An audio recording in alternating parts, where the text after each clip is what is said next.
श्रीमद् भागवत महापुराण में 12 स्कंद हैं, 335 अध्याय हैं, 18,000 श्लोक है। सुखदेव मुनि और राजा परीक्षित का बड़ा ही सुंदर संवाद है। वेद व्यास जी महाराज ने श्रीमद् भागवत ग्रंथ को लिखा है।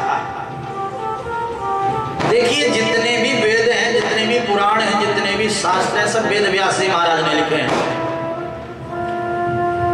केवल महाभारत जो ग्रंथ है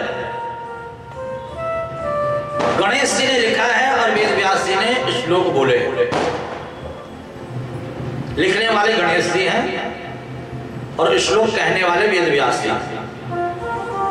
बाकी सारे ग्रंथ वेद व्यास जी ने अपने हाथों से लिखे हैं। वेद व्यास जी का पूरा नाम है कृष्ण द्वैपायन वेद व्यास।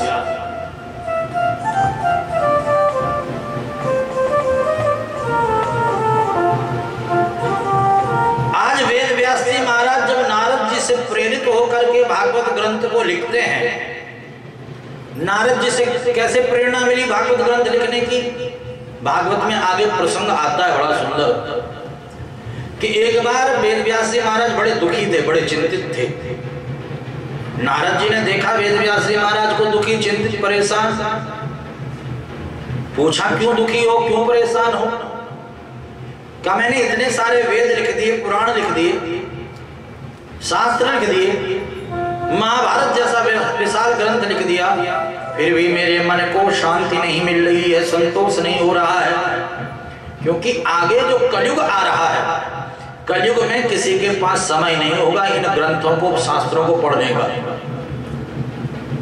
यहां तक कि जो गुरु मंत्र मिलता है ना गुरु जी के द्वारा, वो गुरु मंत्र जपने तक का समय नहीं होता लोगों के पास।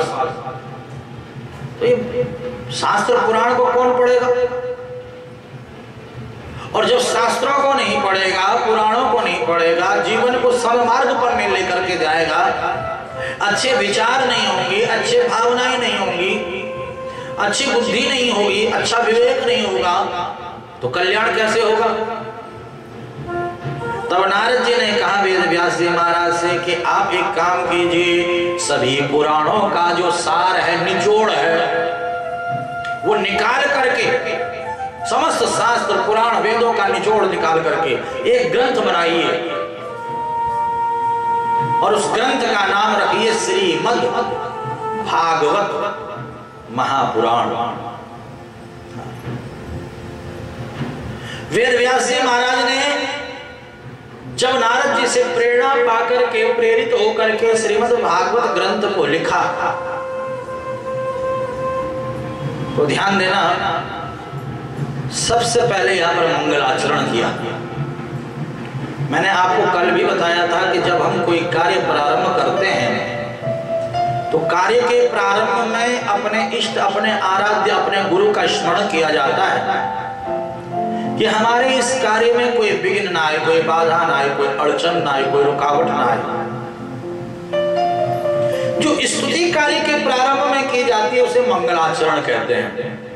अथवा हम कार्य को प्रारंभ करते हुए संकल्प लेते हैं कि हम मंगल आचरण रखेंगे, जिसका आचरण मंगलमय होता है, मंगल होता है, शुद्ध होता है, पवित्र होता है, जिसके आचरण में कोई दोष नहीं होता है, उसके कार्यों में कभी कोई विघ्न, कभी कोई बाधा, कभी कोई अड़चन नहीं आती है।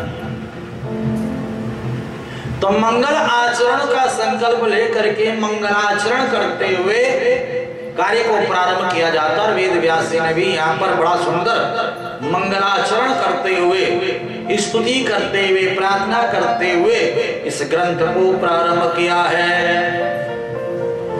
परंतु यहाँ पर वेद व्यास जी महाराज ने किसी देवी देवता का नाम नहीं लिया। क्यों नहीं लिया? क्योंकि वेद व्यास जी महाराज त्रिकालज्ञ हैं, भूत, भविष्य और वर्तमान सब जानते हैं। देखिए, जप में, साधना में, तपस्या में बड़ी शक्ति होती है।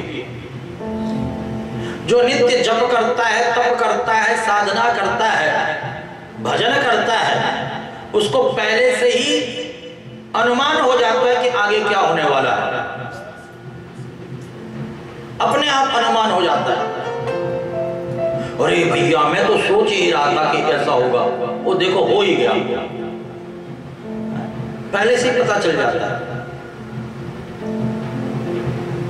तो वेद व्यास जी महाराज को पहले से ही पता है कि आगे कलयुग है, तो कलयुग में सबकी बुद्धि दूषित होगी। काम क्रोध मद लोभ मोह राग द्वेष छल कपट ये सबके मन में भरा पड़ा होगा। मेरा तेरा तेरा मेरा ये सब भरा होगा। अगर मैं राम का नाम लेकर के ग्रंथ को लिखता हूं तो राम के भक्त कहेंगे भाई मेरा ग्रंथ है, इसमें तो मेरे राम जी का नाम है। शिव का नाम लेता हूं तो शिव के जो भक्त होंगे वो कहेंगे भाई ये तो मेरा ग्रंथ है, इसमें मेरे भोले बाबा का नाम है। किसी भी देवी देवता गुरु का नाम लेता हूं, आजकल झगड़ा होता है, मेरे गुरु जी, तेरे गुरु जी, मेरे भगवान, ये तेरे भगवान, होता नहीं होता, झगड़ा होता है, लोग लड़ते रहते हैं।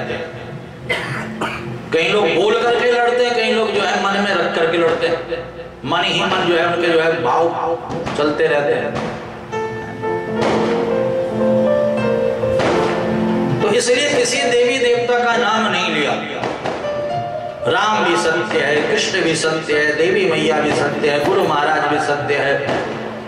तो वेद व्यास जी महाराज ने कहा कि इस ग्रंथ पर सबका अधिकार है, चाहे वे राम का भक्त हो, चाहे वे कृष्ण का भक्त हो, चाहे वे शिव का भक्त हो, चाहे देवी मैया का, चाहे गुरु महाराज का।